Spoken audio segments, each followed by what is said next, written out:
শেখ হাসিনার সংবাদ সম্মেলন যেটা আমরা দেখেছিলাম যে যে তারেক রহমান যখন আহ দণ্ডিত হলেন আদালত কর্তৃক, তখনও কিন্তু অতি উৎসাহী আওয়ামী লীগের কিছু আওয়ামী মনা কিছু আইনজীবী হাইকোর্টে গেলেন যে তার বক্তব্য যাতে প্রচার এখানে না হয়। তো কোর্ট যথারীতি আদেশ দিল যে তারেক রহমানের বক্তব্য প্রচার করা যাবে না, এবং আমরা তখন তো খুবই সক্রিয় মিডিয়াতে আমরা এ- ওনার ওনার কোনো বক্তব্য আর প্রচার করতে পারি নাই কোনোদিন। এবং বাংলাদেশে সোশ্যাল মিডিয়া ছাড়া তারেক রহমান দীর্ঘদিন যতদিন লন্ডনে ছিলেন, ওনার বক্তব্য ঠিক ওইভাবে আর কোনো মিডিয়াতে যায় না। এবং আপনার নিশ্চয় খেয়াল আছে, এক একটা মিডিয়া আপনার তারেক রহমানের বক্তব্য প্রচার করেছে বলে বন্ধ করে দিয়েছিল, ওই যে একুশে টেলিভিশন। আহ, তো সব দিক থেকে তো এখন আবার যেটা হলো, একইভাবে আদালতে দোহাই দিয়ে শেখ হাসিনার কর্মকাণ্ড বা কোথায় কি করছেন কি বলছেন এগুলো নিষিদ্ধ। তো এটা দিয়ে যেটা হলো যে মানুষের যে জানার অধিকার, জানার যে আগ্রহ, সত্য মিথ্যা যাচাইয়ের যে আহ ব্যারোমিটার, এটা বন্ধ হয়ে গেল। এখন একতরফা প্রচারই হবে। মানুষ মানে সত্যটা বাছাই করার ক্ষেত্রে বেগ পেতে হবে, কিন্তু এটাই শেষ না। বেগ পেতে হলেও সোশ্যাল মিডিয়ার এই যুগে যখন ইন্টারন্যাশনাল মিডিয়া খুবই ওপেন, সেই জায়গায় আপনি কিন্তু এটা আর খুব যে কঠিন হয়ে যাচ্ছে তা না। হ্যাঁ। এবং এখানে শেখ হাসিনার যে আজকের আহ, বক্তব্য, মানে আজকের মানে যেদিন যেটা যে বক্তব্যটা দিল, সেটা আহ, বরং সরকারের বাধা এবং আওয়ামী লীগের লোকদের আবার এটার প্রতিরোধে প্রচার, এই দুইটা মিলিয়ে এমন একটা অবস্থা হয়েছে যে এটা একটা বিশেষ হাইপ তৈরি হয়েছিল, এবং সেটা শোনার জন্য যথেষ্ট আগ্রহ তৈরি হয়েছে এবং দেখছিও মানুষ। এবং এই সোশ্যাল মিডিয়ায় এনাফ হয়ে গেছিল কে কোনো কোনো ব্যক্তির ফেসবুক বা বিভিন্ন মিডিয়ার ফেসবুক, তারপর আমি বিশেষ করে ইয়ের সাকিব আল হাসানের ফেসবুকের কথা বলবো, যে বাংলাদেশের সর্বোচ্চ ইয়ে তার দুদিন আগেও ছিল, এখন নাকি আরেকজন হয়েছে। তো এত বেশি ফ্যান ফলোয়ার আছে, তো তাদের থেকে এটা প্রচার ইজিলি হয়ে গেছে। তো এইটা আমি আমি ওইদিনও বলেছিলাম যে এটা এক ধরনের বোকামি, এই ধরনের আহ উম, আহ, এই এই তত্ত্বে দিয়ে মানে কারো কণ্ঠরোধ করা। কারণ যেটা বলছিলাম, সোশ্যাল মিডিয়া এবং আন্তর্জাতিক মিডিয়ার যুগে স্থানীয় গণমাধ্যমে আপনার কি প্রকাশ হলো আর হলো না, এবং এটা দিয়ে কারো রাজনৈতিক বক্তব্যের কার্যকারিতা বা পৌঁছানোর যে পরিধি, এই পরিধি কিন্তু আপনি তখন আর থামিয়ে দিতে পারছেন না। তো এবং যেটা প্রমাণিত হয়েছে যে ওদিন আবার বাংলাদেশের মিডিয়াগুলো অবশ্য একটু বন্ধ ছিল, তাৎক্ষণিকভাবে অনলাইন গুলোতে ওইভাবে আসে নাই, পরের দিন পত্রিকাতে আসে নাই।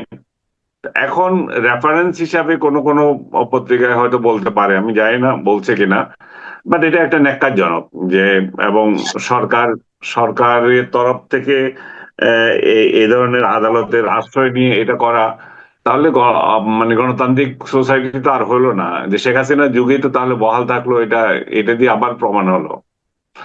আর আপনার শেষের যে বক্তব্যটা, যে ফরেন মিনিস্ট্রি এই সংক্রান্ত বিষয় নিয়ে একটা বিবৃতি দিয়েছে, ফরেন মিনিস্ট্রির বিবৃতিটা একেবারে তাৎক্ষণিক হয়ে গেছে।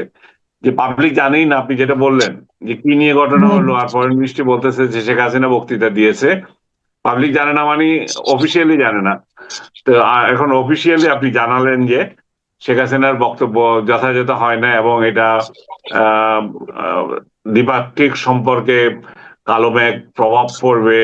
এবং এই সবগুলো মানে যেই উদ্দেশ্য নিয়ে ফরেন মিনিস্ট্রি ওই রাতে ওই বিবৃতিটা দিয়েছে, এটা আপনাকে একটু উল্লেখ করে যে ওই বিবৃতি যেটা দিয়েছে সেটা আবার সোশ্যাল মিডিয়াতে দিয়ে 9 বার এডিট করেছে। মানে ওরা নিজেরাও স্থির থাকতে পারছে না যে কি দিচ্ছে। তো এবং এটা নিয়ে অনেক সোশ্যাল মিডিয়া অনেক ট্রল হয়েছে, কারণ আবার আওয়ামী লীগের যারা আছে তারা সেখানে ঝাঁপিয়ে পড়ে হাহা রিয়েক্ট দিয়েছে। এবং দেখা গেল যে ওভারঅল যে রিয়েকশন এই একটা পোস্টের, তার অর্ধেকেরও বেশি হচ্ছে হাহা রিয়েক্ট। তো এটা এটা দিয়ে যেটা হয়, এটা দিয়ে এই একটা বার্তাটা একটু হালকা হয়ে যায় এবং পেশাদারিত্ব নিয়ে তখন প্রশ্ন দেখা দেয়। এবং যে এই ভাষাগুলো ওই বিবৃতিতে বর্ণনা করা হয়েছে, আমি এটা নিয়ে বিস্তারিত লিখেছি, আপনি নিশ্চয় দেখেছেন। তো সেটা জি। আমি আর বিস্তারিত আবার বলতে চাই না, কিন্তু শুধু এটুকু বলবো যে, এবং এটা একটা দেশের পররাষ্ট্র মন্ত্রণালয় যখন আম, আন্তর্জাতিক সম্প্রদায়ের উদ্দেশ্যে বা প্রতিবেশী দেশের সাথে যোগাযোগের জন্য অফিসিয়াল যে স্টেটমেন্ট দেয়, তখন সেটার ভাষা হওয়া উচিত পরিপক্ক এবং আইনি ভিত্তি প্রসূ, আর একটা প্রাতিষ্ঠানিকতা যাতে এখানে থাকে। অথচ যে বিজ্ঞপ্তিটা বা বিবৃতিটা পররাষ্ট্র মন্ত্রণালয় দিয়েছে, সেখানে শব্দ চয়নে এমন এমন ওয়ার্ড ছিল, যেমন মাফিয়া এন্টারপ্রাইজ, তারপরে ব্যানমস, হ্যাঁ, এই বারো কতগুলা মানে তিন চারটা শব্দ, যেগুলো নর্মালি ডিপ্লোম্যাটিক ভাষা ইউজ হয় না। আমি পররাষ্ট্র মন্ত্রণালয়ের তরফ থেকেও যেটা জানলাম যে এটা তারা তাৎক্ষণিকভাবে দিয়েছে, কিন্তু তারা যে এটার জন্য রিগ্রেট করে তা না। তারা মনে করে যে আহ, ভারত যেভাবে বাংলাদেশের দাবিকে উপেক্ষা করছে শেখ হাসিনার বক্তব্য প্রচার নিয়ে বা শেখ হাসিনার অ্যাক্টিভিটিস নিয়ে, বাংলাদেশ বারবার তাদেরকে ওয়ার্নিং দিচ্ছে শেখ হাসিনা যেন ওইখান থেকে কোনো রাজনৈতিক কর্মকাণ্ড চালাতে না পারে। তো তাতে পররাষ্ট্র মন্ত্রণালয় এক ধরনের ইয়েতে আছে, মানে কি বলবো, জনচাপে আছে, জনমতের চাপে আছে যে তার একটা কিছু না করলে নতজানু পররাষ্ট্র নীতি, এটা বোঝা যায়। তো নতজানু যে বহু আগে হয়ে গেছে, এবং নতজানু যে এখন মানে নিশানা চেঞ্জ করে ভারত থেকে গিয়ে আমেরিকার মানে অষ্টজানু হয়ে গেছে। তো এইগুলো তো আর পাবলিক বুঝে, কিন্তু ভারতের বিরুদ্ধে কিছু বললে এটা একটু বেশি বাজার পায় আর কি। রাজনৈতিক দলগুলো বাজার পায়, সোশ্যাল মিডিয়াতে দেখলেও বাজার পায়। এবং আমি যখন এই ত্রুটি কোথায় এটা দেখিয়ে দিচ্ছি যে এই জায়গাটা আমরা আমি আমি এর কন্টেন্টের সঙ্গে কোনো দ্বিমত করছি না, এটা এটা যাবে এবং বাংলাদেশের লিগ্যাল রাইট আছে এটা বলার। কিন্তু আমি বলছি যে এই ভাষাগুলো যদি আরো মানে সংযত হতো, তাহলে কিন্তু আমাদের বার্গেনিং এর পয়েন্ট বেড়ে যায়।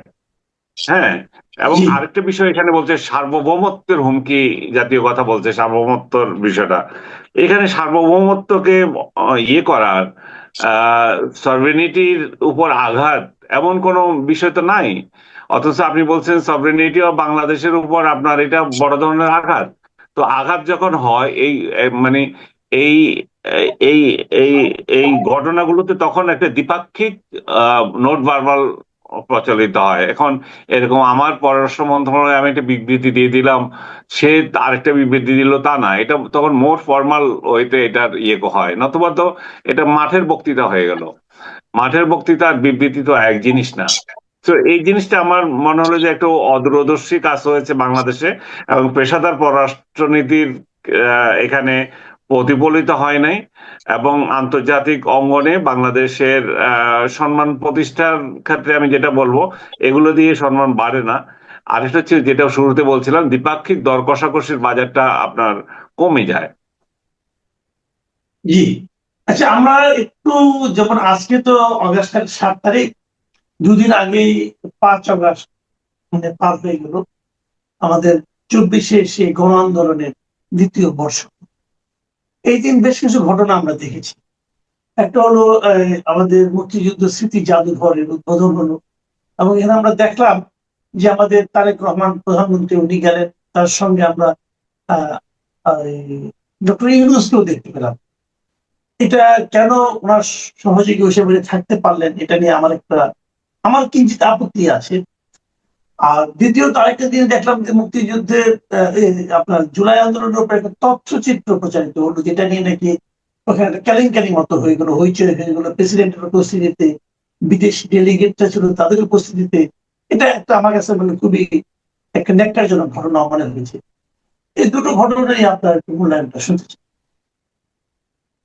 প্রথমত হচ্ছে যে জুলাই জাদুঘর নিঃসন্দেহে ইউনূসের সরকারের আমলে যদি ইনিশিয়েটিভটা নেওয়া হয়েছে, তো তাকে হয়তো আমন্ত্রণ জানিয়েছে ওই সূত্র ধরে। তিনি যে সেখানে গিয়েছেন এবং এই ধরনের অনেক জায়গায় তো আমন্ত্রণ জানাইলে যে চলে যেতে হবে তা তো না। তো ইউনূস যে বিষয়টা মাঠে আসতে চাচ্ছে, একটা ইমপ্রেশন দিতে চাচ্ছে, যেহেতু রাষ্ট্রপতি নির্বাচনটা সামনে চলে এসছে, এখন কোন চান্সে যদি এখন তারেক রহমানের দৃষ্টি আকর্ষণ করতে পারে, মানে ইউনূস তো আপনি জানেন যে ইউনূস সম্পর্কে আমরা যে সমালোচনা করি, আমাদেরকে যে মানুষ বলে যে আপনারা এত সমালোচনা করেন, ইউনূসের তো পুরো ইতিহাস হচ্ছে যে বেহায়া টাইপ। ও তো কোনো পদ ছাড়তে চায় না। রাষ্ট্রপতির মতো একটা পদ যখন এখন সামনে আছে, প্রধানমন্ত্রীর পদও ছাড়তে চান নাই, এবং আমরা প্রধানমন্ত্রীর পদ ছেড়ে তাকে ইলেকশন দিতে অনেকটা বাধ্য করেছি, এবং আমাদের বলাতেও বাধ্য হয়েছে সে ছেড়ে দিতে। রাজনৈতিক দলগুলো যে এখন বড় বড় কথা বলবে, তারা এটাও ভেবে নিতে হবে যে আমরা যখন অনবরত বলছি যে ইউনূস তুমি ক্ষমতা ছেড়ে ইলেকশন দাও, তখনই তো রোষানলে পড়েছি, তখনই তো জেলে ঢুকেছে। সো ইউনূসের যে এই লিপসা, ক্ষমতা লিপসা, সে ক্ষমতা লিপসা তো আবার নতুন করে জেগে উঠেছে, যদি কোনোভাবেই যদি রাষ্ট্রপতি হওয়া যায়। এবং এই জন্য ঘুরঘুর করছে আর কি ক্ষমতার চারপাশে। তো এই ঘুরঘুর করার অংশ হিসাবে এটা এটা এটা একটা জিনিস। আর প্রধানমন্ত্রী যথাযথ সম্মান দেখিয়েছে তাকে, যেহেতু বিগত সরকারের একজন রাষ্ট্রপতি, প্রধানমন্ত্রী পদমর্যাদায় ছিল, প্রধানমন্ত্রী সেখানে তাকে পাশে বসিয়ে চেয়ারে বসিয়েছেন। তো আমার মনে হয় অতটুকুর মধ্যেই সীমাবদ্ধ আর কি। অনেকে আবার ধারণা করছে যে যদি সে আবার রাষ্ট্রপতি হয়ে যায় কিনা। এই ধারণা করার মূল কারণ হচ্ছে এই যে পররাষ্ট্রমন্ত্রী, এই যেই পররাষ্ট্রমন্ত্রীর বিরুদ্ধে বিএনপি বিবৃতি দিয়েছিল, হ্যাঁ, সেই পররাষ্ট্রমন্ত্রীকে আহ তারা যখন ক্ষমতা আসলো তাকে পররাষ্ট্রমন্ত্রী বানালো। হ্যাঁ, সে তো আগে পররাষ্ট্রমন্ত্রী ছিল না, যে ইয়ে নিরাপত্তা উপদেষ্টা ছিল। সো এই জায়গায় মানুষের একটা খটকা লাগছে যে তাহলে ও তো আমেরিকান এখানে প্রতিনিধি হিসাবে এখানে পররাষ্ট্রমন্ত্রী হয়েছে, তাহলে ইউনূসকে আবার আমেরিকার এজেন্ট হিসাবে আবার, বা প্রেসার হিসাবে, বা বিএনপির সাথে তার সমঝোতার অংশ হিসাবে সে আবার চলে আসে কিনা, এটা মানুষের মধ্যে একটা আশঙ্কা আছে। বাট আমি মনে করি না যে এটা এটা বিএনপি করতে যাবে। বিএনপি যদি এটা করতে যায় তাহলে তো নিজের পায়ে নিজে কুড়াল মারা। কারণ সে তো বেসিক্যালি বিএনপির লোক না, সে তো জামাতের লোক, সেটা সে প্রমাণ দিয়েছে। এনসিপির লোক, সেটা প্রমাণ দিয়েছে। এবং বিএনপির সাথে এনসিপি এবং জামাতের যে দূরত্ব, সেটা তাহলে আরো আরো বড় ধরনের দেখা দেবে। তো রাষ্ট্রে সরকার তো এমন একজনকে চাইবে যে তার রাষ্ট্র, মানে এই প্রধানমন্ত্রী তো এমন একজনকে চাইবে, তার রাষ্ট্রপতি হিসেবে এমন একজন থাকবে যার সাথে তার আহ সিঙ্ক্রোনাইজেশন হবে। তো ইউনূস তো নিজেকে নিজে অনেক বড় মনে করে, তো তার সাথে তো সিঙ্ক্রোনাইজেশন অনেক কঠিন হবে। তো জানি না কি হয়, বা যদি বিএনপি যদি বহির্বিশ্বের চাপে, বিশেষ করে আমেরিকার চাপে বাধ্য হয় কিনা। বাট ইউনূসের সাঙ্গপাঙ্গরা বলছে যে উনি হতে চান না। এটা হচ্ছে তার একটা চাল, একটা বয়ান ছেড়ে দিল তার দাম বাড়ানো। কিন্তু ইউনূস যত বেহায়া, তাকে যদি কালকেও যদি বলে, লাফিয়ে লাফিয়ে হয়ে যাবে। আচ্ছা, আমাদের জুলাইয়ের তথ্যচিত্রটা নিয়ে ও, তথ্যচিত্রটাতে যে অভিযোগটা করে হয়েছে যে আবু সাইদের ছবি যায়নি, এটা পরবর্তীতে আবার একজনে ক্লিয়ার করলো, আমি দেখলাম যে এটা সত্য না। আবু সাইদের ইয়ে আছে সেখানে, হয়তো তারা খেয়াল করে নাই। তারপরে তারেক রহমান 1 তারিখের দিকে বোধহয় এক দফা দিয়েছে, বা তার আগে দিয়েছে এক দফা, সেই জিনিসটা উল্লেখ আছে এখানে এক দফার যে বিষয়টা। কিন্তু তিন 3 তারিখে যে আবার ফর্মাল এক দফা দিয়েছে, সেই বিষয়টা আমি দেখেছি ওই ইয়েতে, ওই ভিডিওতে। কিন্তু কেন এই অভিযোগ উঠেছে আমি জানি না। এনসিপি হয়তো বেশি আবেগপ্রবণ হয়ে এটা করছে, বা তারা চাচ্ছে যে তাদের নিয়েই গুণগান গাইবে শুধু, সেই জন্য হয়তো তাদের চোখে পড়েছে। বাট যারাই এই ধরনের ডকুমেন্টারি করবে, আমি মনে করি যে ইতিহাসের স্বার্থে আহ যার যতটুকু অংশীদারিত্ব আছে সেটাও তুলে ধরা দরকার। সরকারে তারেক রহমান আছে বলে বিএনপি সব করেছে, এই যে মেন্টালিটি, সেটাও ত্যাগ করতে হবে। যার যতটুকু প্রাপ্য তাকে সেটা দিতে হবে। ইউনূসের আমলে যেটা এনসিপি দাবি করতো, বা জামাতে ইসলাম যেভাবে দাবি করতো যে আমরাই আমরাই হটিয়েছি, বিএনপি বালুর ট্রাক একটা সরাতে পারে না, এই যে রেটরিক মানে যেটা দাঁড় করায়। তো এর বিপরীতে আমি মনে করি যে আহ এই গণ আন্দোলন যেটা হলো, সেই গণ আন্দোলনের প্রধান অংশীদার হচ্ছে জনগণ, কোনো রাজনৈতিক দল না। এই জনগণ যদি রাস্তায় নেমে না যেত, তাহলে এইটা তো সফল হতো না। এই যে এই যে জনগণ নামার কারণেই আপনার রাজনৈতিক সেনাবাহিনী থেকে শুরু করে সমস্ত সর্বমহলের টনক নড়েছে। তখন সরকার এটা বাধ্য হয়েছে বা ওই পথে ভাবতে হয়েছে।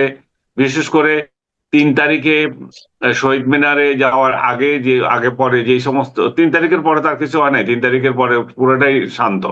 3 তারিখও শান্ত, মানে যেদিন সেনাবাহিনী ডিসিশন নিয়েছে যে তারা অস্ত্র ধরবে না জনগণের উদ্দেশ্যে, সেদিনই আসলে সরকারের পতন হয়ে গেছে, আমরা ধরতে পারি।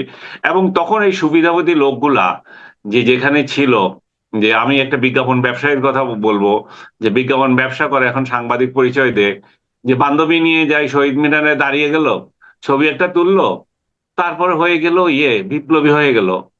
এবং এই জাতীয় বিপ্লবী 3 তারিখে 3 তারিখে যে বিপ্লবী হওয়া বহু লোক আছে, যেগুলা সরকারি দালালি করে দীর্ঘদিন ধরে ছিল, 17 বছর ধরে সরকারি দালালি করছে, খেয়েছে, উড়েছে। ওই বিজ্ঞাপন এজেন্সির যে সিনিয়র সাপ্লায়ার যার কথা বলছিলাম, সেও এরকম এরকমই ছিল। আহ মোজাম্মেল বাবুদের সাথে ঘনিষ্ঠ ছিল, এই সমস্ত করে করে আপনার টাকা পয়সা ইনকাম করেছে। শেখ হাসিনার বিরুদ্ধে কোনোদিন একটা শব্দ বলে নাই, কিন্তু 3 তারিখে এসে বিপ্লবী হয়ে গেছে। এখন তো বিরাট বিপ্লবী, বিরাট বুদ্ধিজীবী। এখন আমি, আপনি, আমরা টকশোতে যাই কেন, সেটা নিয়েও তার গবেষণা করছে। ওই দিন দেখলাম একটা সেমিনারে গিয়েছে সে এবং ডাস্টবিন শফিক, এবং তারা বলছে যে এদেরকে টকশোতে নেওয়া যাবে না, অ্যাজ ইফ যেন আমরা টকশোতে যাওয়ার জন্য মরিয়া হয়ে গেছি, আর তার তার অনুমতি নিয়ে টেলিভিশন গুলো টকশোতে ডাকতে হবে। তো এই যে মব সংস্কৃতি, যে ফ্যাসিবাদী সংস্কৃতি, মেন্টালিটি, এরা এরা এটা এটা বহাল রেখেছে। এবং এই যে হঠাৎ করে বিপ্লবী হওয়ারাই এগুলো করতেছে। যেটা বলছিলাম যে এই গণ আন্দোলনের প্রধান দাবিদার যদি হয়ে থাকে, সফলতার যদি দাবিদার হলে, সেটা হচ্ছে জনগণ। জনগণ রাস্তায় নেমেছে, যখন দেখলো যে তাদের ছেলে মেয়েরা রাস্তায় নেমে গেছে, তাদের ছেলে মেয়েদের উপরে গুলি হচ্ছে, তখনই তো খেলা চেঞ্জ হয়ে গেছে। আচ্ছা, আমরা আলোচনার একদম শেষ পর্যায়ে চলে এসেছি। একটা বিষয় একটু জানতেই চাই যে 20 তারিখে প্রেসিডেন্ট নির্বাচন হচ্ছে এবং 13 তারিখে মনোনয়ন দেওয়া হবে। তো সম্ভবত 13 তারিখে মোটামুটি বোঝা যাবে যে কে হতে যাচ্ছেন আমাদের পরবর্তী রাষ্ট্রপতি। আমার প্রশ্ন হলো যে এর মধ্যে ডক্টর ইউনূসের নাম শুনছি, বিভিন্ন মিডিয়া তাদের নামটা প্রচার করার চেষ্টা করছে। আপনিও একটু বললেন, উনিও চেষ্টা করছেন নানাভাবে আলোচনায় আসার জন্য। অন্য রাজনৈতিক ব্যক্তিত্বদেরকে আনার চেষ্টা হচ্ছে, অরাজনৈতিকদের কথাও ভাবা হচ্ছে। আপনার মানে এই কি অবজারভেশনটা কি? আপনি কি চান? আপনি কি ধরনের লোককে রাষ্ট্রপতি হিসেবে চান?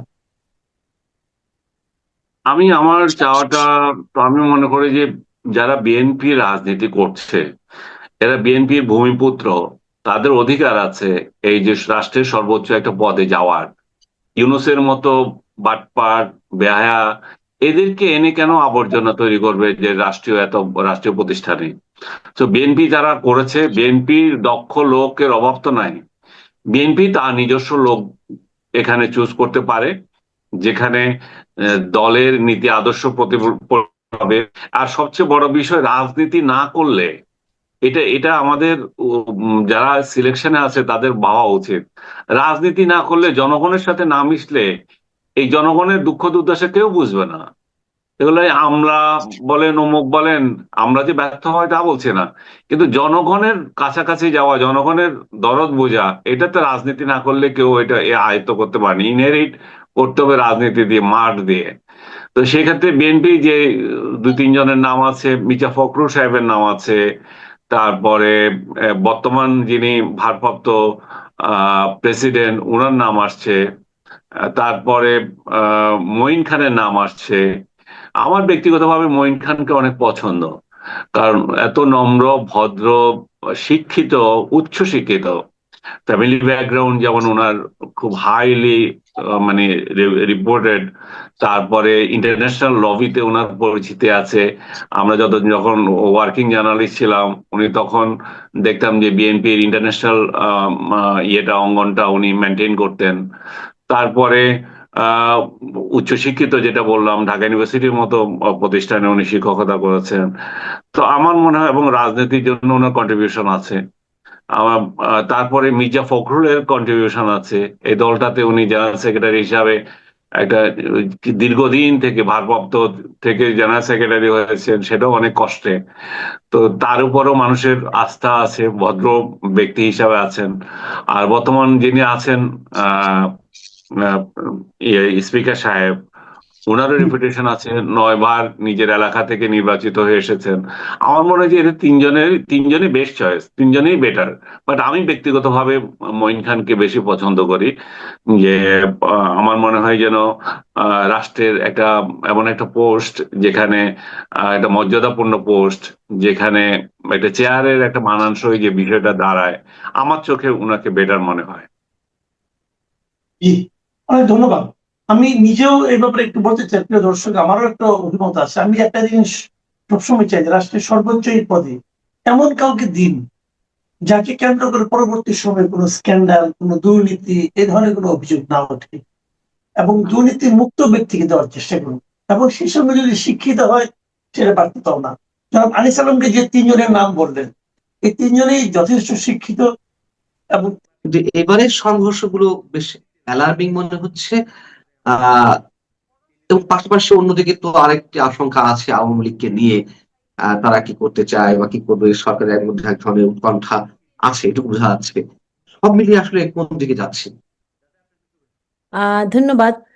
আমার কাছে মনে হয় যে এই গত 10 দিনে যে কয়টি ঘটনা ঘটেছে সেগুলোর প্রকৃতি, সেগুলার আপনার আমরা যেটাকে বলি রাজনৈতিক গঠন এবং সংঘর্ষের ধরন যদি আমরা বিশ্লেষণ করি, তো এটির মূলে যেটা আপনার অবশ্যই হল দখল, আধিপত্য বিস্তার, বিশ্ববিদ্যালয় তাদের কর্তৃত্ব নিয়ন্ত্রণে নেওয়া। তো এগুলোর রাজনীতির পাশাপাশি জাতীয় রাজনীতিতেও আপনার যেন এটার একটা খুব বড় ধরনের অভিঘাত থাকে, সেটির চেষ্টা করা।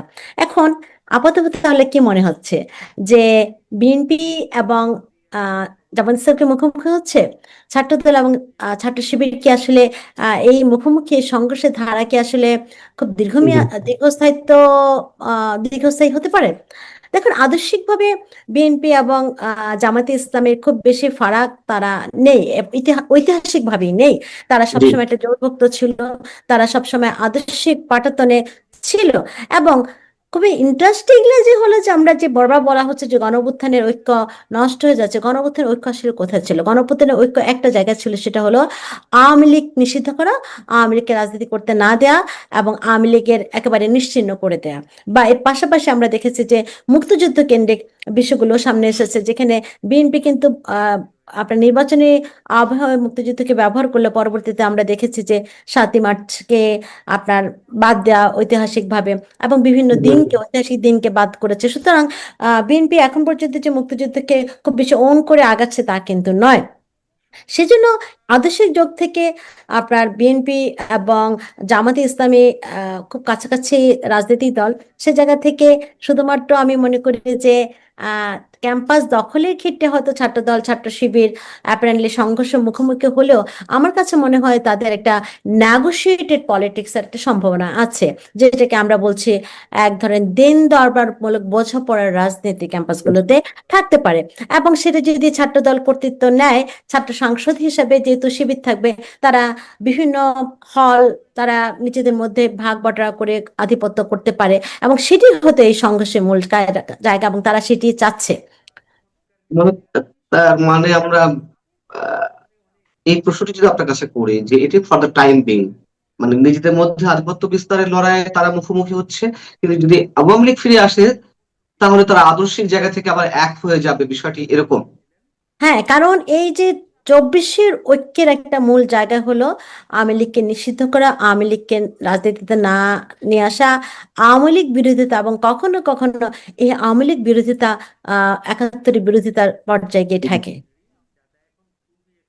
আহ তাহলে আলটিমেটলি সেক্ষেত্রে তো বড় ধরনের একটা সংঘর্ষের একটা আশঙ্কা তো রয়ে যায়, তাই না? যদি আওয়ামী লীগ ফিরে আসতে চায়, এরা যদি আবার এক হয়ে যায়, খুব স্বাভাবিক, সেটা তো হবেই। আমরা ধরে নিতে পারি, আমরা চাই আর না চাই। কিন্তু আহ যেই প্রক্রিয়ায় বিএনপি এগোচ্ছে, আওয়ামী লীগকে ঠেকাতে আবার মুক্তিযুদ্ধ ইস্যুতে কোথাও কোথাও ছাড় দেওয়া, বিএনপি তার নিজের স্ট্যান্ড বজায় রাখতে না পারা, এগুলো বিএনপির জন্য কতটা হুমকি হতে পারে? বিএনপি অ্যাজ এ পার্টি, দেখুন, মানে বিএনপি রাজনীতিতে দুটো পথে প্রশস্ত আছে। এখন এখন বিএনপির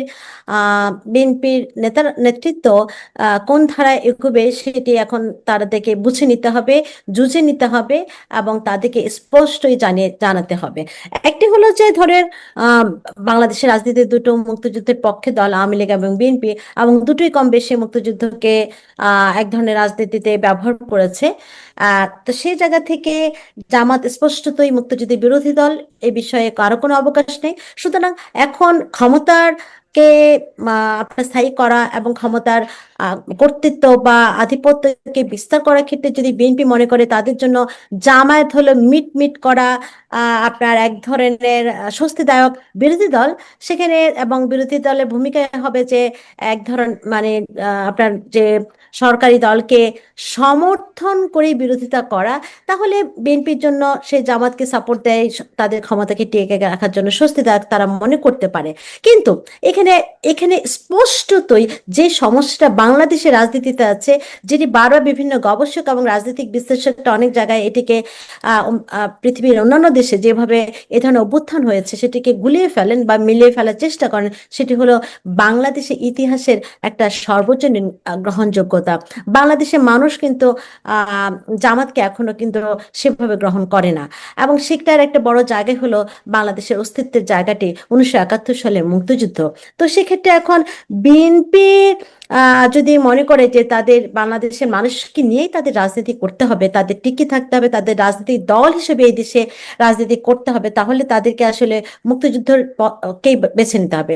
এখন তারা যদি মনে করে না, তারা শুধুমাত্র জামাতের সাপোর্ট বা এক্সট্রা সাপোর্ট নিয়েই তারা আপনার তাদের ক্ষমতাকে জারি রাখতে চায়, তাহলে কিন্তু তাদের ওই মানুষের সঙ্গে এক ধরনের স্পষ্টতেই একটা যোগাযোগহীনতা তৈরি হবে। মানুষের সঙ্গে এক ধরনের দূরত্ব তৈরি হবে, যেটা আওয়ামী লীগ সরকারে হয়েছিল। তো সেক্ষেত্রে বিএনপি তাহলে সেই জায়গাটা গেলে তো একটা বড় মস্ত ভুলের দিকে বিএনপি যাবে। তো সেক্ষেত্রে আমার কাছে মনে হয় যদিও এটা তাদের বিষয় তারা কোন পার্টি বেছে নেবে, তবে যদি সেটি হয় মানুষের সমর্থনের রাজনীতি, তাহলে বিএনপিকে মুক্তিযুদ্ধের পথে বাছাই করা ছাড়া আমি মনে করি অন্য পথ ধরাটা বিএনপির রাজনৈতিক আহ বোঝাপড়িতে খুব খামতি তৈরি করবে। তাহলে শুরু থেকে শুরুর দিকে আমরা যেটা দেখছিলাম যে এক ধরনের নমনীয়তা আওয়ামী লীগের প্রতি, আওয়ামী লীগের কোনো কোনো স্থানীয় কার্যালয় ওপেন করে দেওয়া হচ্ছে, আহ বিএনপি দলীয় নেতারা তারা উপস্থিত থেকে এই ব্যবস্থা করছে, কাউকে কাউকে প্রথম পর্যায়ে জামিনও দেওয়া হচ্ছিল, এবং ধারণা করা হচ্ছিল যে আওয়ামী লীগের উপর রাজনৈতিক যে কার্যক্রমে নিষেধাজ্ঞা সেটি আইনে যে পরিণত করা হলো, এটি আদালতের কাঁধে চাপিয়ে দেওয়ার একটা ব্যবস্থা, বা আওয়ামী লীগের কেউ রিট করলে সেখান থেকে ওপেন হয়ে আসবে বা বৈধ হয়ে আসবে, এমন একটি মনোবাসনা হয়তো বিএনপি রয়েছে। আবার কারো কারো কাছে একেবারে অস্পষ্ট ছিল বিএনপি আসলে কি করতে চাইছে। ভোটের আগে আওয়ামী লীগের ভোট প্রার্থনা করলো, আওয়ামী লীগের মানে ভোটাররা ভোটও দিল, কিন্তু পরবর্তীতে এসে বিএনপি হয়তো চোখ উল্টে দিয়েছে, তাদের যে প্রতিশ্রুতি সেখান থেকে সরে গিয়েছে। একটা অস্পষ্টতা ছিল অনেকের মাঝে, এবং অনেকে মনে করছিল শেষমেশ হয়তো আওয়ামী লীগ এবং বিএনপি মিলেমিশে রাজনীতি করবে। এই দুই দল ছাড়া আসলে বাংলাদেশের অস্তিত্বের পক্ষে আর কোনো দল নেই আপাতত, মানে বড় যে কয়েক দল রয়েছে। তাহলে কি এই মুহূর্তে এসে আপনার কাছে চিত্রটা মোটামুটি পরিষ্কার যে বিএনপি কি করতে চাইছে? মানে আওয়ামী লীগের বিরুদ্ধে লড়াই করতে একসাথে হবে জামাতকে নিয়ে, আবার তাদের নিজেদের স্বার্থে আবার জামাতের সাথেও একটা সাংঘর্ষিক অবস্থা থাকবে নিজেদের আধিপত্য বজায় রাখতে, মোটামুটি এটি সিনারিও। দেখুন, বাংলাদেশের রাজনৈতিক নিয়ন্ত্রণ, বাংলাদেশের রাজনীতির ভবিষ্যৎ, বাংলাদেশের রাজনীতির পরিচালনা কোনোটি বাংলাদেশের মানুষের হাতে নেই এবং বাংলাদেশের আলোর হাতে নেই। খুব স্যাডলি যে অ্যাপারেন্টলি মনে হচ্ছে প্রধানমন্ত্রী হিসেবে তারেক রহমান এক ধরনের খুব আহ মানে একটা নড়বড়ে অবস্থায় আছেন, কারণ তিনি যেটা বলছেন ঘটছে উল্টো। তিনি বলেছেন যে আপনার শিক্ষাকে রাজনীতির ঊর্ধ্বে রাখা হবে, তিনি বলেছেন প্রতিশোধের রাজনীতি করা হবে না, বিশ্ববিদ্যালয়তে আপনার বিভিন্ন জনের তালিকা করে কয়েকজন মিলে কি একটা চিঠি দিচ্ছে, অভিযোগ দিচ্ছে, সংসদ বিশ্ববিদ্যালয় চাপ তৈরি করছে। তো এই যে একটা বিষয় যে তারেক রহমানের কথার সঙ্গে বাস্তবে কেন মিল হচ্ছে না। তিনি বলেছেন বিশ্ববিদ্যালয়কে রাজনীতি উঠতে হবে, কিন্তু আমরা দেখেছি যে সেই বলার কিছুদিনের মধ্যেই আপনার গাদা গাদা ভিসি নিয়োগ দেওয়া হলো সবে রাজনীতি এবং আমি পায়ে ধরে সালাম করেছি, এগুলাই এখন নিয়োগের যোগ্যতা। তাহলে তারেক রহমান যা বলছেন কেন বিপরীতমুখী বাস্তবতায় বিপরীতমুখী হচ্ছে? এর কারণ হলো আমার কাছে মনে হয় বাংলাদেশের রাজনৈতিক সুতাটি বাংলাদেশের রাজনীতিবিদদের কাছে নেই। এটি আসলে আন্তর্জাতিক আহ রাজনীতির পাঠ হয়ে গেছে। আন্তর্জাতিকভাবে প্রেসক্রিপশন অনুযায়ী দেশ পরিচালিত হচ্ছে। সুতরাং যে প্রেসক্রিপশনে ক্ষমতাটা টিকিয়ে রাখা যায়, বিএনপিকে অ্যাপারেন্টলি মনে হচ্ছে তারা সেটির দিকে ঝুঁকছেন। সুতরাং তারা যেটি বলুক না কেন, কার্যত তারা তাকিয়ে আছেন বিভিন্ন তাদের নিয়ন্ত্রকদের কাছে যে তারা কি বলেন। সেই কারণে আসলে আমার মনে হয় আপনি যে প্রশ্নগুলো করেছেন সেই প্রশ্নগুলোর সঠিক সমাধান বিএনপির কাছেও নেই, বা বিএনপিও দিতে অপারগ। এবং বিএনপির আমি সদিচ্ছা নিয়ে প্রশ্ন তুলবো না, কিন্তু আমার কাছে মনে হচ্ছে যে তাদের ক্ষমতাটাও আসলে অন্য কোথাও মনে হচ্ছে। তাদের কর্মকাণ্ড দেখে যে জনগণের ভিত্তি যদি তাদের ক্ষমতার জায়গা হয়, তাহলে কিন্তু এভাবে দেশ পরিচালনা করার কথা না। এইভাবে বিশ্ববিদ্যালয়গুলোতে আপনার প্রশাসনিকভাবে পরিচালিত হওয়ার কথা না। এইভাবে আসলে আপনার বিভিন্ন জায়গায় দেশে সাদা কালো পতাকা উত্তোলনের কথা না। এভাবে দেশে যে যে জঙ্গিরা 2004 সালে কারাগার ভেঙে পালালো, তারা কোথায় আছে সেটিও কিন্তু সরকার আমি জানি না জানে কিনা, কিন্তু জনগণ একটা অনিরাপত্তার মধ্য দিয়ে আছে। সুতরাং এই যে একটা সামগ্রিক চিত্র, তাতে মনে হচ্ছে যে আসলে বিএনপি যা বলছে, বিএনপি যা করতে চাচ্ছে, কোথাও না কোথাও সেটি সুতা মানে অন্যরা নাটাই অন্যের কাছে আসলে। তো নাটাই যদি অন্যের হাতে থাকে এবং যার হাতে রয়েছে তাকে যদি বিএনপি প্রভু মনে করে, বা আপনি বলছেন বিদেশ শক্তি দিয়ে তাকিয়ে আছে, সেই শক্তিটাই যদি হয়ে থাকে যার হাতে নাটাই, তাহলে তারা কি বিএনপি কে নিয়ে খেলছে বিশেষ কিছু যোগ বিয়োগের জায়গা থেকে, নাকি অন্য কোনো শক্তি বিএনপির আস্থা অর্জন করে তাকে এই বিপদে ফেলতে চাইছে? আমি যদি আরেকটু সরাসরি বলি যে যুক্তরাষ্ট্রের প্রচ্ছন্ন একটা আশীর্বাদ রয়েছে বিএনপির প্রতি, বা যে কথিত মার্কিন বাণিজ্য চুক্তি, সেই জায়গা থেকে একটা ভালো সম্পর্ক, যদিও সেখান থেকে অনেক ধরনের ছন্দপতন হয়েছে, আমরা গত কয়েকদিনে সার্জিও করে সফরের মধ্য দিয়ে দেখলাম। আহ আবার আবার ভারতের সাথে এক ধরনের সখ্যতা গড়ে ওঠার কথা ছিল, সেখান থেকে আমরা দেখছি যে কোন রকমের জোড়াতালি মোটামুটি মিলছে না। তাহলে আসলে শক্তিটা এখন কার, মানে নাটাইটা কার হাতে? দেখুন, এখানে বাংলাদেশের রাজনীতিতে, এটা তো বাংলাদেশের রাজনীতি খুব সেপারেট রাজনীতি, এটা ভূ রাজনৈতিক অংশ, এটা বৈশ্বিক পলিটিক্সের অংশ। এখানে অনেকগুলো শক্তি আছে। এখানে আহ ভারত, আমেরিকার পাশাপাশি তুরস্ক, পাকিস্তান, চায়না। তো আমি বলবো না যে, of course politics is a game, politics is a very strong actually battle field. তো সেখানে আপনার নানামুখী আপনার যখন পলিটিক্স তৈরি হবে, সেখানে আমি বলবো না যে কোনো পক্ষ বিএনপিকে নিয়ে খেলছে। এখানে এখানে নানা ধরনের আদর্শিক ইনফ্লুয়েন্স যেমন আছে, সেখানে এক ধরনের আমি বলবো স্পষ্টতে যে ইসলামিক রাজনীতির একটা ইনফ্লুয়েন্স আছে। সেখানে তুরস্ক, পাকিস্তান, এই দেশগুলোতে একটা ভূমিকা আছে, ইনফ্লুয়েন্স আছে বাংলাদেশের রাজনীতিতে। এবং তার পাশাপাশি আপনার স্বার্থ কেন্দ্রিক রাজনীতি, যেটাতে আপনার চায়না, যেটা ইন্ডিয়া, যেটা আমেরিকা আছে। তো এখানে আসলে প্রতিদিনই রাজনীতির হিসেব নিকেশ যেহেতু পরিবর্তিত হচ্ছে, সেই হিসেবে কিন্তু বাংলাদেশের রেসপন্স এবং এখন বিএনপির উদ্দেশ্য কি? বিএনপির উদ্দেশ্য তো ক্ষমতা টিকিয়ে রাখা। বিএনপির উদ্দেশ্য কি? যে ক্ষমতা টিকিয়ে রাখার জন্য যেদিকে ঝাঁপ দিতে হবে ঝাঁপ দেওয়ার পাশাপাশি যেগুলো চ্যালেঞ্জিং হতে পারে তাদেরকে দমিয়ে রাখা। তাহলে আপনাকে দুটো সাইডে তাকে কাজ করতে হচ্ছে। এখন চ্যালেঞ্জগুলোর মধ্যে একটা তো বড় চ্যালেঞ্জ যে আপনার আওয়ামী লীগ, বা এখন আওয়ামী লীগ সাবেক প্রধানমন্ত্রী শেখ হাসিনা বলছেন তিনি ফিরবেন, এবং তিনি ডিসেম্বরে ফিরবেন। তো এই যে একটা একটা হলো যে স্বার্থ কেন্দ্রিক আপনার ক্ষমতাকে আপনার নিশ্চিত করা, নিরাপদ করার ক্ষেত্রে কোন দিকে ছাপ দিবেন সেটার একটা হিসেব নিকেশ। অন্যদিকে সম্ভাব্য চ্যালেঞ্জ মোকাবেলায় কাদের সঙ্গে তার সম্পর্ক রাখতে হবে সেটির হিসেব নিকেশ। এখন দেখুন তাহলে পলিটিক্সের মোড়গুলো কি? একটা তো হলো স্বার্থকেন্দ্রিক, যদি আমি বলি ইউএস এর, সেটা আমরা অলরেডি দেখেছি চুক্তি, তারপরে ভারত এবং চায়না।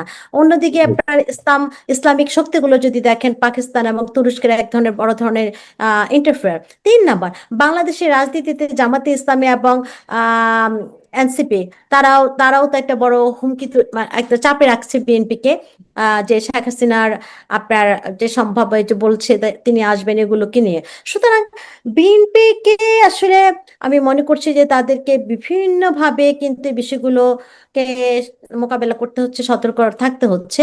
এবং এই কারণে আমি স্পষ্ট একটা কথা বলছি, বিএনপি সরকারকে অ্যাপিরান্টলি খুব নড়বড়ে সরকার মনে হচ্ছে, যে কারণে তারা খুব স্বস্তিতে, আত্মবিশ্বাস নিয়ে তারা খুব দৃঢ়ভাবে কোনো সিদ্ধান্ত নিতে পারছে না।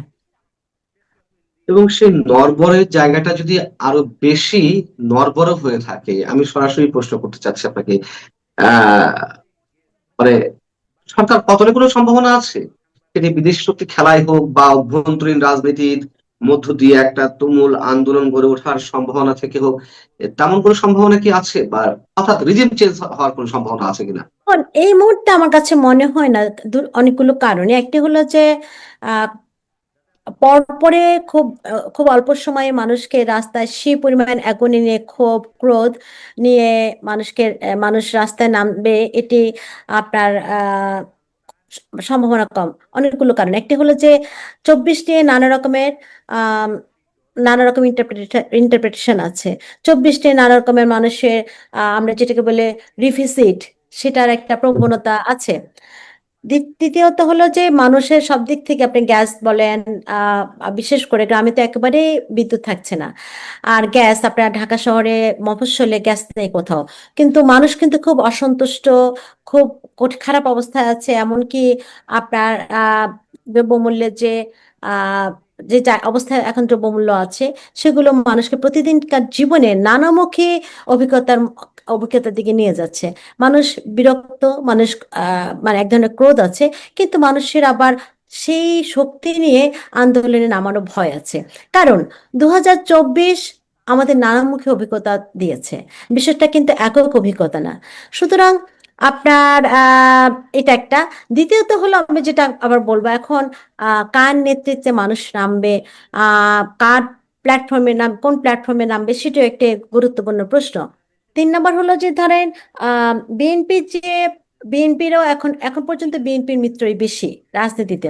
বিএনপির আহ শত্রুপক্ষ যদি দৃশ্যত আওয়ামী লীগ, তারা এখন মাঠে নাই। হ্যাঁ, তো এখানে আন্দোলনের ক্ষেত্রে সেটিকে একটা গতি দেয়া, আন্দোলনে একটা বড়সড় আহ বিস্তৃতির যে আপনার জমিন তৈরি করা, সেখানে উপাদানগুলো কম। বরঞ্চ আহ এখন যে আরো বিষয় আছে, বিএনপিকে আরো বেশি, যে দেশে বিভিন্ন জায়গায়, আমরা একটু আগে আমি বলেছি যে ধরনের বোমা, ইভেন জনজীবনের যে বিষয়গুলো হচ্ছে, যে কয়েকদিন পর পর আপনার বোমা সদৃশ জিনিসপত্র পাওয়া যাচ্ছে, বিশেষ করে মেট্রো রেলকে কেন্দ্র করে মানুষের মনের মধ্যে একটা ভয় তৈরি হচ্ছে যে কিছুদিন পর পর মেট্রো রেল বিভিন্ন স্টেশন এরকম পাওয়া যাচ্ছে। একটি বোমা নিশ্চিত হয়ে গেছে, অন্য দুটি হয়তো সেটি ছিল না। কিন্তু এই যে আতঙ্ক, এখন এই আতঙ্কগুলো কেন ভিত্তি লাভ করছে? কারণ আমরা দেখছি যে বিভিন্ন জায়গায় বোমা বানানোর সময় অনেকে গ্রেপ্তার করা হচ্ছে, বিভিন্ন জায়গায় বোমা কারখানা বের করা হচ্ছে, এবং বিশেষ করে বিভিন্ন জায়গায় সাদা কালো পতাকা উত্তোলন, সবকিছু মিলেই কিন্তু মানুষ সামগ্রিক একটা নিজেদের মতো করে একটা সম্ভাব্য ঝুঁকি, অনিরাপত্তা এবং সংঘর্ষের অবস্থা তার মনের ভিতরে পোক্ত হচ্ছে। তো এখন বিএনপি যদি সত্যিকার ভাবে জনগণেরকে নিয়ে রাজনীতি করতে চায়, বিএনপি যদি সত্যিকার ভাবে জনগণের জন্যই রাজনীতি করতে চায়, তাহলে বিএনপিকে এই বিষয়গুলোকে আমলে নিতে হবে। এবং তা না হলে বিস্ফোরণ তো ঘটবেই। আপনার সেটা ইমিডিয়েট না হলেও মানে একটা বিস্ফোরণ তো হতেই পারে। সেটাও কিন্তু বিএনপিকে নিশ্চয়ই, আমি মনে করি না যে এটা ভোগাচ্ছে না বা ভাবাচ্ছে না। তবে এই মুহূর্তে খুব বড়সড় আপনার আন্দোলনের মধ্য দিয়ে বিএনপি সরকারের পতন হবে, সেটা এই মুহূর্তে একটু কঠিন। না, ঠিক আছে, ওটা আমরা প্রত্যাশাও করি না, কিন্তু আপনি বলছেন যে বিএনপি কে ভাবাচ্ছে বিষয়গুলো। যদি ভাবিয়েই থাকে, তাহলে যে পর পর গত কয়েকদিনের মধ্যে যে ইভেন্ট গুলো ঘটে গেল, একেবারে অনাকাঙ্ক্ষিত, আপনার সরাসরি সংঘর্ষের জায়গা ছাড়াও আপনি বিশ্ববিদ্যালয়ের শিক্ষকদের তালিকা করে আওয়ামীপন্থী শিক্ষক হিসেবে পরিচিত করে দিয়ে তাদের বিরুদ্ধে ব্যবস্থা নেওয়া, এর মধ্যে কয়েকজনের বিরুদ্ধে ব্যবস্থা নেওয়াও হলো। এবং আমরা আওয়ামী লীগ আমলে দেখেছি যে হয়তো বিএনপি পন্থী শিক্ষকরা, জামাতপন্থী শিক্ষকরা কোণঠাসা হয়ে থাকে, নীল দল সাদা দলের লড়াইয়ে হয়তো তারা পরাজয় বরণ করে, কিন্তু চাকরি থেকে অব্যাহতি, চাকরি থেকে বহিষ্কার, এইগুলো তো নিশ্চয় আমরা এভাবে দেখিনি। আর যদি না দেখেই থাকি, তার দৃষ্টান্ত যদি এখন তৈরি হয়ে থাকে, তাহলে ভবিষ্যতে যদি কখনো বিএনপি জামাতের বিকল্প শক্তি ক্ষমতায় আসে বা সরাসরি আওয়ামী লীগ ক্ষমতায় আসে, এর এর রেসটা কিভাবে কেমন করতে পারে? দেখুন, আমাদের এখানে খুব স্যাডলি একটা বিষয় হলো, যারা যখন ক্ষমতায় থাকে তারা তখন ভাবে সবসময় যে আমি ক্ষমতায় থাকবো, আমি আর নামবো না।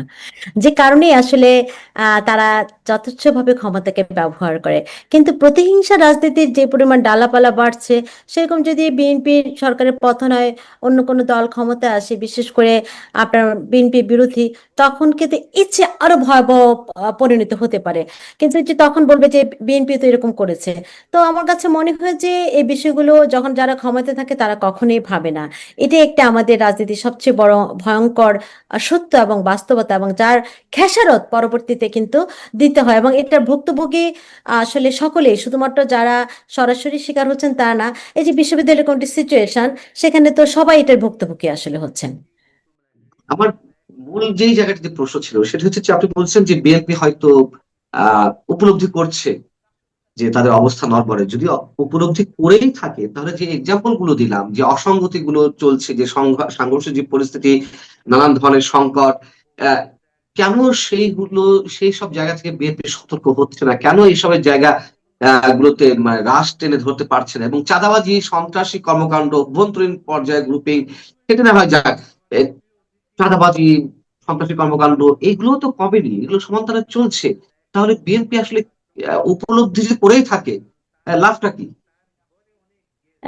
দেখুন, উপলব্ধি করছে না আমি এটা বলবো না, কিন্তু হয়তো তারা সেই গুরুত্বের সঙ্গে, যেটুকু গুরুত্বের সঙ্গে আমলে নেওয়া উচিত সেগুলো নিতে পারছে না বা নিচ্ছে না। কারণ হলো, তারা মনে করছে বিদেশি শক্তি একটা বড় তাদের সাপোর্ট। আমি যেটা প্রথমে বললাম যে জনগণের কে আমলে না নেওয়ার যে প্রবণতা, জনগণের কে পালসকে না পড়ার যে প্রবণতা, সেটি রাজনৈতিক দলগুলো এবং বিশেষ করে ক্ষমতাসীন দলগুলো সবসময় করে আসছে। যে কারণে তারা সবসময় মনে করে বাইরের শক্তিগুলোই তাদের একটা বড় শক্তি, এবং তারা যা চাচ্ছে তাই হচ্ছে। এবং বাংলাদেশে বিগত 20 বছরের বা রাজনীতিতে বাইরের শক্তি অবশ্যই একটা প্রভাব বিস্তার করেছে, বিশেষ করে নির্বাচন এবং আপনার রাজনৈতিক দলগুলোর সঙ্গে বিভিন্ন কিছুতে ইন্টারভেনশন তৈরি করার ক্ষেত্রে। যখন বাংলাদেশের রাজনীতিবিদরা মনে করে, ক্ষমতাসীন দলই মনে করে যে তাদের একটা বাইরের শক্তি তাদেরকে বসাতে পারবে, সরাতে পারবে, তাদের ক্ষমতাকে স্থায়ী করতে পারবে, তখন তারা মানুষের এই বিষয়গুলোকে তারা জানছে, বুঝছে, কিন্তু যতটা আমলে নেওয়া প্রয়োজন, যতটা গুরুত্ব দিয়ে সেটা মোকাবেলা করা, তাগাদা বোধ করা প্রয়োজন, সেটি করছে না। কারণ তারা মনে করে যে এই মানুষের আসলে সমর্থন তাদের খুব দরকার নেই নির্বাচন ছাড়া। এবং নির্বাচন আমরা দেখেছি যে আসলে এবারে নির্বাচন একটি বাংলাদেশে, যেখানে আওয়ামী লীগ 35% সমর্থন আওয়ামী লীগের আছে, তাদেরকে বাদ দিয়ে নির্বাচন হয়েছে। এর আগে 3টা নির্বাচনও কিন্তু সেরকম হয়েছে। সুতরাং যখন তারা মনে করে যে জনগণের সমর্থন, পর্যাপ্ত সমর্থন ছাড়াই তারা সরকার গঠন করতে পারে, ক্ষমতায় থাকতে পারে, তখন তারা জনগণের দুর্ভোগ, জনগণের যে নানা রকম ভোগান্তি, বিশেষ করে চাঁদাবাজি থেকে যেটা আপনি বললেন, সবকিছু নেই, তখন তারা সেটি আমলে নেয় না, আমলে নিতে চায় না। কারণ তারা জেনে গেছে তাদের ক্ষমতার নাটাইটি অন্যের কাছে। আপনাকে রাখতে চাই, 5 আগস্ট রাষ্ট্রপতির একটি অনুষ্ঠান ছিল, অভ্যুত্থানের যে 2 বছর পূর্তি। আমরা দেখলাম সেই অনুষ্ঠানে যে হট্টগোল, বিশৃঙ্খলা, এক ধরনের রাষ্ট্রীয় সব ধরনের প্রোটোকল ভেঙে পড়া, আহ সেই জায়গা থেকে আমরা, যে বিদেশি কূটনীতিকরা আমন্ত্রিত ছিলেন, বিভিন্ন দেশের কূটনীতিক, তারা অনুষ্ঠান স্থল ত্যাগ করলেন, এক অর্থে পালিয়েই প্রাণ বাঁচানোর চেষ্টা করছিলেন এবং পালালেন বটে। এটি আন্তর্জাতিক বিশ্বে কি ধরনের মেসেজ যাচ্ছে আমাদের কাছ থেকে? জি, ধন্যবাদ। দেখেন, আমিও এটা দেখেছি 5 আগস্টের প্রোগ্রামে। আমি ছোট্ট একটা গল্প দিয়ে বলি। নোয়াখালী অঞ্চলে আমাদের এক বড় ভাই আইনজীবী, ওনার মুখে শোনা একটা গল্প, রসিকতার ছলে, যে উজির আলী বলে এক লোক জিন পুষতো। সেই জিন দিয়ে সে সারা পাড়ায়, মহল্লায়, জেলায় বিভিন্ন লোককে ডিস্টার্ব করতো। এর গলা কামড়ে ধরতো, ওর মাথা চুল ছিঁড়তো, একে ধরতো, ওকে ধরতো। তো উজির আলী জিন, এটা উজির আলী করা মানে উজির আলীর সঙ্গে কেউ বাদলে উজির আলী এগুলো করাতো। তো জিন এক সময় টায়ার্ড হয়ে উজির আলীর গলা চেপে ধরেছে। তো তখন পাড়ার লোকরা বলছে যে এবার উজির আলী জিন উজির আলীকে ধরেছে। এই যে আমরা জুলাই 24 থেকে আজ অবধি এই যে একটা পুরা প্রজন্ম না, একটা প্রজন্ম বা একটা রাজনৈতিক জঙ্গি মতবাদী গোষ্ঠী গণতন্ত্রের নামাবলী গায়ে জড়িয়ে গণতন্ত্র রক্ষা করার নাম করে আসলে স্বৈরতন্ত্র ফ্যাসিস্ট চিন্তা থেকে উদ্ভূত হয়ে এই যে 24 মাস ধরে আমরা বেয়াদবিগুলোকে প্রশ্রয় দিল, প্রথমে ডক্টর ইউনূস সরকার, পরবর্তীতে বিএনপিও, তারেক জিয়া সাহেবের সরকারও, তার একটা হাতে নাতে প্রমাণ হলো যে সেই পুরাতন কথা, ফ্রাঙ্কেনস্টাইন তৈরি করলে ফ্রাঙ্কেনস্টাইনকে যে তৈরি করে তাকেই ফ্রাঙ্কেনস্টাইন খেয়ে ফেলে। এবং এই 5 আগস্টের অনুষ্ঠান তাই হয়েছে, মূলত পণ্ড হয়ে গেছে। রাষ্ট্রের সর্বোচ্চ ব্যক্তি ভারপ্রাপ্ত রাষ্ট্রপতির উপস্থিতিতে একটা তথ্যচিত্রে তাদের ভাষায়, এনসিপি বা যারা যারা ছিল বা অন্য যারাও ছিল তাদের ভাষায় কিছু তথ্য বিকৃতি আছে বা উল্টো তথ্য আছে, আপনার আবু সাইদের ছবি নাই, তো সেইটার প্রতিবাদের অনেক রকম ভাষা থাকে। কিন্তু ফরেন ডিপ্লোম্যাটদের অনুষ্ঠানে, একটা রাষ্ট্রীয় অনুষ্ঠানে তারা যে স্টাইলে আন্দোলনটা দেখালো, আন্দোলনের নামে সন্ত্রাসী কার্যক্রম, এইটা যখন শেখ হাসিনার বিরুদ্ধে তারা করেছে, বা ধরেন 5 আগস্টের পরে আওয়ামী লীগ সহ মুক্তিযুদ্ধের চিন্তা চেতনা, ইভেন আওয়ামী লীগকে অপছন্দ করে কিন্তু প্রগতিশীল চিন্তা চেতনা, সাংস্কৃতিক গোষ্ঠী, পত্রিকা অফিস, সবগুলোতে যখন হামলা করেছে, তখন ডক্টর ইউনূস, আসিফ নজরুলরা বাহবা দিয়েছে। বিএনপি সরকারও ধরি মাছ নাছুই পানি করেছে। আজকে তার রেজাল্ট। এবং আপনি তো বলছেন ডিপ্লোম্যাটরা পালিয়ে গেছে ভয়, সেইটা তো আছে।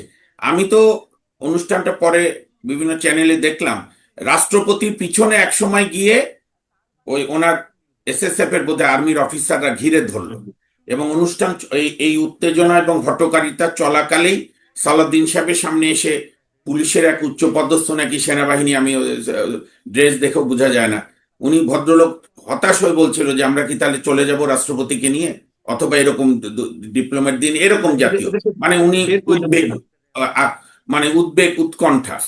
এবং আমাদের বীর মুক্তিযোদ্ধা আহমেদ আজম খান, সরকারের বয়স মাত্র 5.5 মাস, গণতান্ত্রিক ভোটে নির্বাচিত হয়েছেন, ওনাদের দাবি এত নত জানু কেন? 20 বার করে করজোরে অনুরোধ করছি, করজোরে অনুরোধ করছি।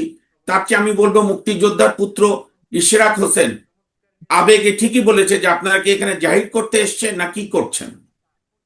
এই যে বেয়াদবিগুলোকে প্রশ্রয় দিলে, অসভ্যতাকে প্রশ্রয় দিলে, আনকালচার কালচারকে কালচার বললে, এবং অন্যের বাড়িতে আগুন দিলে যখন খুশি হন আপনি, তখন ওই আগুন আপনার বাড়িতে লাগে, এটাই তার প্রমাণ। এখন বিএনপিকে আমি পরিষ্কার কথা বলি, বিএনপিকে সিদ্ধান্ত নিতে হবে, গণতান্ত্রিকভাবে দেশ চালাবে, সবার প্রতি আইনের শাসন করবে, নাকি জুলাই আন্দোলনের অজুহাত দিয়ে ডক্টর ইউনূস যেরকম 18 মাস ধরে, বাংলাদেশে এমনি তো আমরা হাজারো অত্যাচারে আছি, রাজনৈতিক দলের অত্যাচার, পান্ডাদের অত্যাচার, গুন্ডাদের অত্যাচার, মৌলবাদীদের অত্যাচার, স্বাধীনতা বিরোধীদের অত্যাচার, তার সঙ্গে যুক্ত হয়েছে মবক্রেসি, আপনার বাসা বাড়িতে গিয়ে হামলা, ছাত্রলীগের ছেলেকে না পেলে তার মাকে মেরে ফেলা, তার বোনকে অপমান করা, একে ওকে ধরা, সাংস্কৃতিক অনুষ্ঠান বন্ধ করা, তারপরে আপনার পত্রিকা অফিস জ্বালিয়ে দেওয়া, যেটা একবারই পাকিস্তানিরা করেছিল 25শে মার্চের রাতে, দৈনিক ইত্তেফাক আর দৈনিক সংবাদে আগুন দিয়েছিল। ঠিক পাকিস্তানি বাহিনীর, বর্বর বাহিনীর মতোই তাদের অনুসারীরা প্রথম আলো, ডেইলি স্টারে আগুন দিয়েছে। আপনার প্রথম আলো পছন্দ না হলে পড়বেন না, আমি অনেক পেপার পড়ি না যেগুলো আমার ভালো লাগে না, কিন্তু তাই বলে তো কোনো অফিস পড়ানোর অধিকার আপনার নাই। তো এই যে একটি অগণতান্ত্রিক কালচার এবং একটি ফ্যাসিবাদী চিন্তা, আমি এই সুযোগে আরেকটা কথা বলি, আজকাল একটা সবাই বলে কিছু হলে ফ্যাসিস্টের অনুসারী, ফ্যাসিস্ট। আপনি বলেন ফ্যাসিবাদের সংজ্ঞাটা একটু বোঝেন কিনা? ফ্যাসিবাদের কয়েকটা এস্টাবলিশড সংজ্ঞা আছে। এক হচ্ছে ভিন্ন মতকে দমন করা, বর্তমানে তাই করছে একটা অংশ।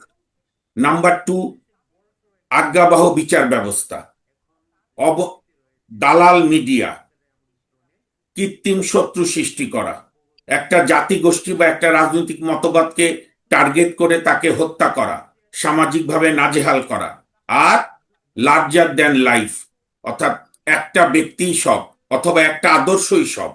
যে একটা কোটা আন্দোলন থেকে শেষ মুহূর্তে সরকার বিরোধী আন্দোলন, তার সঙ্গে 15 বছরে বিএনপি সহ অন্যান্য দলগুলো যে সরকার বিরোধী আন্দোলন করছিল, সেই শক্তির মিলনে হ্যাঁ আওয়ামী লীগ সরকারের অসংখ্য অগণতান্ত্রিক সিদ্ধান্ত ছিল, অগণতান্ত্রিক পদক্ষেপ ছিল, কিন্তু আপনি তারপরে আপনি আপনি কতটা গণতান্ত্রিক আচরণ করছেন তার কোনোটা প্রমাণ আছে?